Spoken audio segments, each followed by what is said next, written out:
एक दिन ऐसा भी आया जब धरती के केंद्र के राजा किंग कॉन्ग को कुत्तों ने दौड़ाया।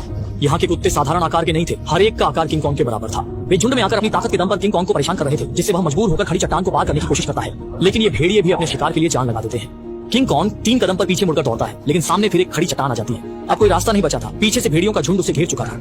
एक बड़ा भेड़िया सबसे पहले काबू नहीं रख पाता और ललचाने वाले भोजन की ओर झपटता है, लेकिन किंग कॉन्ग एक कदम पीछे हटता है और भेड़िया उसके द्वारा लगाए गए जाल में गिर जाता है। फिर वह एक पेड़ के तने को उठाता है जो बेलों से बंधा होता है और तने को खींचकर एक यंत्र चालू करता है, जिससे ऊपर से अनगिनत बड़े पत्थर गिरने लगते हैं। भेड़ियों का बड़ा हिस्सा तुरंत मारा जाता है या घायल हो जाता है। किंग कॉन्ग जानता है कि वह अभी भी कमजोर है, इसलिए वह पास ही एक भेड़िया को पकड़ता है, सिर के ऊपर उठाता है और जोर से खींचता है। भेड़िया कमर से 2 टुकड़े हो जाता है। इस बार डराने का असर बहुत जबरदस्त होता है। बाकी बची सारी भेड़ियों की टांगें उसके डर से कांपने लगी और किंग कॉन्ग अपने बालों को खून से हरा होते देखता है, जिससे वह बहुत असहज महसूस करता है। सफाई पसंद होने के कारण वह तुरंत झरने के पास नहाने जाता है। नहाने के बाद 2 भेड़ियों को रात के खाने के लिए पकड़ता है, लेकिन जैसे ही वह खाने की तैयारी करता है, एक तेज चुभन वाला दर्द उसे घेर लेता है। असल में गोरिल्ला को भी दांत में कीड़ा लग सकता है और इस समय एक छिपकली उसका खाना छीनने आ जाती है। धरती के केंद्र में किंग कॉन्ग की हालत सच में खराब है। कभी भेड़िए पीछा करते हैं तो कभी खाना छीन लेते हैं, और अगर खाना है भी तो दांत दर्द के कारण खा नहीं सकता। अचानक किंग कॉन्ग को अपने जैसे किसी की चीख सुनाई देती है। वह उत्साहित होकर आवाज की ओर दौड़ता है। एक चक्कर लगाने के बाद वह थोड़ा निराश हो जाता है।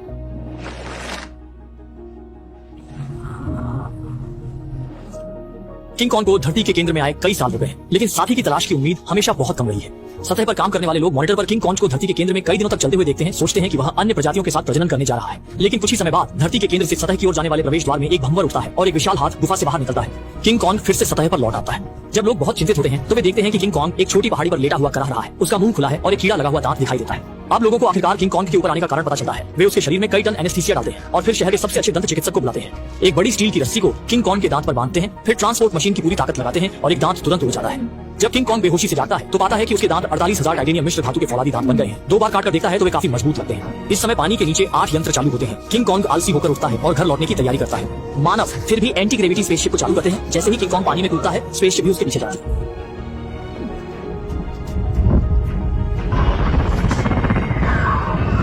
जब सभी लोग अपनी आंखें खोलते हैं तो स्पेसशिप पहले से ही धरती के केंद्र में पहुंच चुकी होती है। किंग कॉन्ग बेसब्री से घर लौटकर स्वादिष्ट भोजन का आनंद लेना चाहता है, जबकि स्पेसशिप पर लोग बिजली के पक्षी के हमले से चिंतित होते हैं। वे स्पेसशिप का रंग बदल देते हैं और सफलतापूर्वक नए परिवार में घुल मिल जाते हैं। फिर वे धरती के केंद्र के पहले चौकी पर पहुंचते हैं, लेकिन यहाँ की हर चीज पूरी तरह से नष्ट हो चुकी होती है।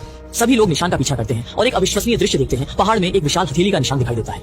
ये स्पष्ट रूप से किंग कॉन्ग का काम नहीं है, क्योंकि जब चौकी पर हमला हुआ था, किंग कॉन्ग सतह पर इलाज करवा रहा था। जब वह घर लौटता है तो तुरंत कुछ गड़बड़ महसूस करता है। इधर उधर सूंघता है और गुफा में एक अजनबी गंध पाता है। वह एक बड़ी चट्टान को हटाता है, अंदर छिपी हुई युद्ध कुल्हाड़ी निकालता है और गंध का पीछा करते हुए एक नई दरार तक पहुंचता है। किंग कॉन्ग बिना कुछ कहे सीधे कूद जाता है।